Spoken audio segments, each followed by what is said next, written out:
본문은 그리스도를 중심으로 모인 교회 구성원 각자가 옛사람을 버리고 새롭게 되어 새 사람의 성품을 입어야 한다는 근본이 되는 가르침을 말하고 있습니다.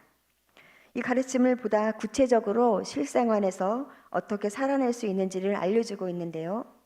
그 가운데서도 오늘 본문 25절부터 32절까지는 새 사람이 된 그리스도인이 교회를 구성하는 개개인과의 관계에서 어떻게 살아야 하는지에 대해서 말씀하고 계십니다.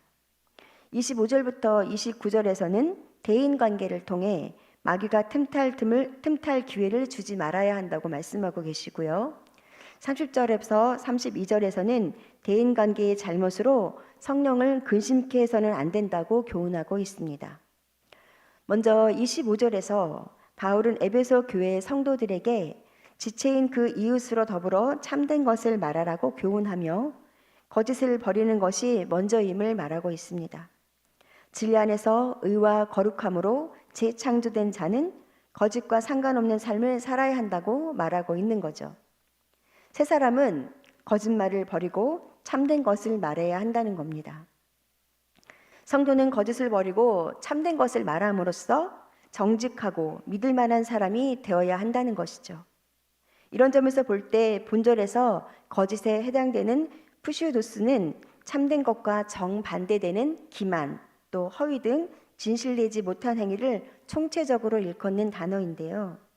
얼토당토 않는 거짓말을 하는 것이 아니라 진실과 유사해 보이거나 또 실제는 거짓인 교묘한 거짓말을 가리킵니다. 하지만 진실함은 하나님의 은혜를 쫓는 신앙의 가장 기본적인 행위로서 영원합니다. 요즘 시대는 잘못된 가치관의 유입으로 인해 열심히 일하는 사람을 음해하고 깎아내리는 것을 아무렇지도 않게 생각하는 경향이 있는데요. 이 또한 거짓말의 일종이라고 생각됩니다. 열심히 일하는 사람의 장점을 본받아 본인도 열심히 일하면 되는데 그렇게 건전한 방향으로 넘어가면 얼마나 좋겠어요? 하지만 열심히 일하는 사람을 음해하고 자신들끼리의 잘못은 서로 눈 감아주기도 하고 패를 이루어 자기들의 뜻대로 공동체를 쥐락펴락하는 경향도 많이 있다고 합니다. 하나님을 전혀 모르는 사람들처럼 말이죠. 그렇기 때문에 우리 믿는 사람들은 이러한 행동과 말들을 분별할 수 있는 영적인 민감함과 지혜를 무장하고 살아가야 하는 것이죠. 거짓은 육체의 지혜를 쫓는 어리석은 행위이므로 오래 갈 수 없지만 진실함은 하나님의 은혜를 쫓는 신앙의 가장 기본적인 행위로서 영원할 것이기 때문이죠. 바울 사도는 여기서 새 사람의 구체적인 모습을 밝히고 있습니다. 새 사람은 용서만이 아니라 윤리의 모든 영역에서 성자 그리스도를 통해 보이신 성부의 도덕적 성품을 본받아야 한다고 말합니다. 26절 분을 내어라라는 말은 사람이 분을 낼 수도 있다는 사실을 말하는 것이지 명령이 아닙니다. 어떤 사람이 품은 분이 만약에 의분이더라 하더라도 이는 불의를 행한 사람의 불의를 교정하는 데 그치고 의가 무엇인지 알려주는 정도에서 그쳐야 한다는 거죠. 그 분노의 성격이 무엇이든지 당연히 잠자리에까지 분노를 안고 들어가거나 계속해서 그 분노를 품고 사는 일은 없어야 한다는 겁니다. 더욱이 만일 그 분노가 개인적이고 감정적인 것이라면 하룻밤을 설치는 정도가 아니라 하나님과 자신의 원만한 관계까지도 위협할 수 있음을 우리는 깨달아야 할 것입니다. 이웃이나 형제와 화목하지 못한 채로 하나님과 화목한 관계를 유지하며 신앙생활을 할 수는 없기 때문이죠. 그러므로 새 사람의 옷을 입은 그리스도인으로서 분노의 감정은 그날 안으로 빨리 정리할수록 좋은 것이죠. 깨끗한 나의 마음을 유지하고 정돈하기 위해서 말입니다. 27절에 해가 지도록 분을 품는 일이 바로 마귀가 틈을 타게 하는 요인이 된다는 것을 말하고 있는데요. 결국 마귀로 틈을 타게 한다는 말은 마귀로 하여금 그의 주업인 하나님 앞에 가서 성도들을 헐뜯는 것을 말합니다. 그러므로 분은 반드시 그날에 속히 풀고 감정적이기보다는 이성적으로, 육신적이기보다는 영적으로 기도함으로 분노의 원인을 찾아 해결해야 하는 것이죠. 그리스도인들은 우는 사자와 같이 삼킬 자를 찾는 사단에게 성도들을 헐뜯는 그 어떤 악한 기회를 결코 주지 않는 것이 승리하는 신앙의 비결인 것입니다. 우리는 평화를 만드는 자가 되기 위해 불의에 대해서는 평화를 깨는 자가 되어야 합니다. 불의에 대한 평화를 깨뜨려야 진정한 평화를 만들 수 있는 거거든요. 불의와 함께 누리는 평화는 평화가 아니기 때문입니다. 우리는 이렇게 불의에 대한 거룩한 분노를 내야 하지만 우리 자신들이 죄의 부패성들을 다 가지고 있기 때문에 불의에 대한 분노가 죄로 변질되지 않도록 반드시 주의해야 하겠습니다. 28절에 수고하여 일하는 이유에 대해 먼저 소극적인 측면에서는 도덕질하지 않기 위해서인데요. 또 적극적인 이유를 살펴보면 다른 사람들을 구제하기 위해서입니다. 게을러서 일하지 않는 가난한 사람은 다른 사람을 돕기는커녕 자기 자신도 도울 수 없습니다. 그러나 성령으로 새롭게 된 자들은 궁핍한 사람, 특히 어려움에 처한 다른 사람까지 도울 수 있어야 한다고 말하고 있습니다. 노동은 하나님으로부터 이 땅에 보냄받은 청지기로서 모든 그리스도인들이 당연히 감당해야 할 의무입니다. 바울은 특히 데살로니가 교회에서 일하기 싫은 자들이 있음을 듣고 일하기 싫은 자는 뭐라고 말씀하셨죠? 네, 먹지도 말라고 교훈한 적이 있습니다. 그리스도인들이 일하지 않는 것에 대해 큰 우려를 표하며 바울은 일은 하되 선한 일을 하라고 말하고 있습니다. 29절에서는 바울은 말에 대해서 경고하면서 먼저 더러운 말을 입 밖에도 내지 말라고 권면합니다. 더러운 말은 교회 공동체에 덕이 되지 못하기 때문인데요. 성도는 덕을 세우는데 필요한 말을 해야 하는 것이죠. 이는 곧 교회 공동체가 견실하게 성장하는 데에 도움이 돼야 하는 말을 해야 한다는 것입니다. 이를 통해 볼 때 본문에서 강조점은 말에도 있지만 교회를 바르게 세우는 일에도 있음을 알려주고 있습니다. 새 사람은 말버릇도 고쳐야 합니다. 가벼운 말이야 어떤 말이든 무슨 상관일까 싶지만 사실 그렇지 않습니다. 그러나 새 사람은 가벼운 말이라 할지라도 덕을 세우고 은혜를 끼치는 말로 또 더러운 말을 하지 말아야 하는 것입니다. 새 사람은 상대방을 오염시키는 더러운 말이나 상대방에게 불필요한 상처를 주는 따가운 말을 하지 말아야 하는 것입니다. 새 사람은 상대방을 돕고 격려하고 기쁘게 하고 자극하고 도전받는 선한 말을 해야 하는 것입니다. 앞에서 말한 해가 지도록 분을 품고 있는 일, 도덕질하는 일, 더러운 말을 하는 일 등은 모두가 마귀에게 틈탈 기회를 제공하는 일인 동시에 성도 안에 거하시는 성령을 근심케 하는 일입니다. 성령을 근심하게 하며 슬프게 하는 일은 성령을 거스르거나 성령을 회방하는 일, 그리고 성령을 소멸시키는 일에 비해서는 덜 악하다고 볼 수 있습니다. 하지만 하나님과 말씀에 대한 불순종을 기본으로 한다는 점에서 비슷한 행위입니다. 또 자녀가 부모의 훈계를 따르지 않을 때 그 부모의 마음에 근심이 생깁니다.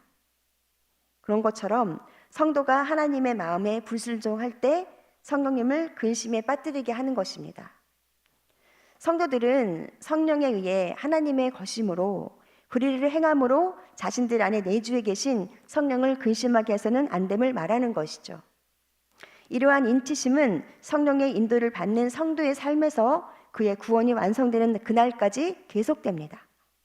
31절, 바울은 인치심을 받은 성도가 성령을 근심케 하지 않기 위해서 버려야 할 것들을 6가지로 나열하고 있습니다. 먼저 악독은 항상 분노를 가지고 있으면서 분개하는 행위를 말합니다. 이 경우는 단순한 마음의 분개 정도가 아니라 공동 번역이 독설로 번역한 것처럼 말과 관련된 행악입니다. 그러므로 악독보다는 악독한 말이라고 번역하는 것이 더 정확합니다. 둘째는 노함은 격하게 끓어오르는 분노라는 뜻으로 유대인들이 하나님의 말씀을 전하는 예수님을 낭떠러지로 몰고 가 죽이려고 했을 때를 여러분 다 기억하실 겁니다. 그때 그들의 감정 상태를 묘사하는데 사용되었던 단어가 노함인데요. 악한 자들의 분노는 그 분노의 말에만 그치지 않고 분노를 담은 행동으로까지 이어짐을 알 수 있습니다. 세 번째로 분남은 노함과 다른 점이 있다면 노함은 겉으로 쉽게 드러나는 외면적인 행위와 관련된 용어이고요. 분냄은 상대에 대해 복수를 하고 싶은 내면적으로 깊은 적대감을 나타내는 용어라고 할 수 있는데요. 또 넷째는 떠드는 것은 적대적 감정이나 의도를 가지고 상대에게 대해 악함만을 퍼붓는 행위를 말하고요. 다섯째, 회방하는 것은 욕설이나 조롱하는 말 또는 하나님을 모독하는 말 등을 가리킵니다. 그러므로 그리스도의 복음을 회방하고 이웃에 대한 사랑을 해치는 것은 지극히 사악한 행위입니다. 마지막으로 모든 악의에 앞서 말한 악독, 노함, 분냄, 떠드는 것, 회방하는 것, 5가지를 아우르는 것으로 인간이 지닐 수 있는 모든 온갖 종류의 나쁜 감정을 말하는데요. 이는 물론 이러한 모든 부정적인 요소를 버리는 데에는 본인 자신의 의지가 중요하지만 결국 그 모든 문제를 해결하는 주체는 하나님이심을 보여줍니다. 엄밀히 말하면 이 일에 있어서 성도가 할 수 있는 일은 하나님의 이와 같은 악을 몰아내는 일에 적극적으로 동참하는 것뿐입니다. 이는 바울이 새 사람으로서 그리스도들의 대인 관계에서 선은 지속적으로 계속 행하되 악은 당장 단번에 버려야 함을 말하고 있는 것입니다. 32절은 인자하게 하고 불쌍히 여기고 용서하는 것은 새롭게 된 성도들이 적극적으로 추구해야 할 요소들입니다. 먼저 인자하게 하면은 하나님을 닮아가려고 할 경우에만 몸으로 알게 된 하나님의 자비하심의 성품과 관계된 것입니다. 이 단어의 어원을 헬라인들이 자기의 이웃의 일을 자신의 일로 여길 정도로 마음에서 올 것이라고 보는 것인데요. 다음 불쌍히 여기며 문자적으로 강한 내장을 가지고 있는 것이라는 의미입니다. 고대 근동의 헬라인들은 인간의 감정이 사람의 내장 가운데서 존재한다고 여겼습니다. 본절에 불쌍히 여기다라는 표현도 이런 사상과 관련되어 있어서 마음의 중심, 내장 안에서부터 상대에 대한 배려와 동정심을 갖는다는 의미를 갖습니다. 여기에서 은혜를 베푼다는 것은 구체적으로 용서한다는 의미로 볼 수 있는데요. 성도가 다른 사람에게 용서의 은혜를 베풀어야 하는 이유는 하나님께서 바로 그에게 그리스도인 안에서 용서를 베풀었기 때문입니다. 그런데 그 용서의 은혜가 그리스도 안에서 이루어졌다고 하는 것은 무죄하신 그리스도의 대속적 희생이 있었기에 하나님이 우리를 용서할 수 있었다는 말입니다. 따라서 성도는 모두 그리스도에게 빛을 지고 있는 셈입니다. 그런 측면에서 성도가 다른 사람에게 용서의 은혜를 베푸는 것은 그리스도인에게 진빚을 갚는 것으로 해석할 수 있습니다. 반대로 용서하지 않는다는 것은 그리스도의 그 희생을 통해 자신이 하나님께로부터 받은 그 용서의 은혜를 모른 채 하는 태도인 것입니다. 우리는 새 사람이기 때문에 거짓을 버려야 하고 버릴 수밖에 없습니다. 누군가를 속일 마음이 있다는 것은 그것이 이미 행동으로 나타나고 있다는 것 자체가 이미 그에게는 사단이 가득해 보여주고 사단의 마음이 가득하다는 것을 보여주고 있습니다. 썩어져가는 구습을 뚫는 옛사람을 벗고 새 사람을 입은 성도에게 있어서 과연 분내는 일이 합당한지 한번 생각해 보도록 하겠습니다. 본절에 분을 내어도라는 말씀은 분명히 성도도 분을 낼 수 있음을 반영합니다. 사도 바울은 18절과 19절에서 이미 타락할 대로 타락해서 마음이 굳어지고 감각이 마비되어 버린 이방인의 상태를 고발한 바 있습니다. 그들이 잘못하고 그릇된 길로 갈 때 일찍부터 그들을 꾸짖고 엄하게 질책하는 의로운 분노가 있었다면 과연 그들이 그렇게까지 타락했었을까요? 이렇게까지 그들의 마음과 양심이 무뎌져 있을 수 있었을까요? 의로운 분노의 행위는 더 큰 재앙과 타락을 막는 역할을 할 수 있습니다. 그러므로 우리는 죄악에 대해서는 분노할 줄 알아야 합니다. 다만 분노라고 해도 죄가 짓지 않아야 한다는 말씀을 우리는 기억해야 하겠습니다. 의로운 분노는 반드시 필요한 것이고 개인과 교회에 주는 유익한 것이지만 그러한 분노도 조심스럽게 행해야 하겠습니다. 고도의 자기 절제력, 어느 선이 적당한지 스스로 판단할 수 있는 뛰어난 균형 감각, 그리고 가장 중요한 것은 형제를 향한 진정한 사랑의 마음을 가지고 분노해야 한다는 것입니다. 새 사람을 입었다고 말은 하는데 여전히 자기 생애의 크고 작은 일을 자신이 주관합니다. 자신이 결정합니다. 자신의 욕구를 따르고 자신의 편의를 따릅니다. 이런 상황에서 성령님께서 하실 수 있는 일은 무엇일까요? 할 일을 잃은 성령님께서는 슬퍼하십니다. 당신의 할 일을 빼앗기신 성령께서 하실 수 있는 유일한 것은 슬픔과 깊은 탄식뿐입니다.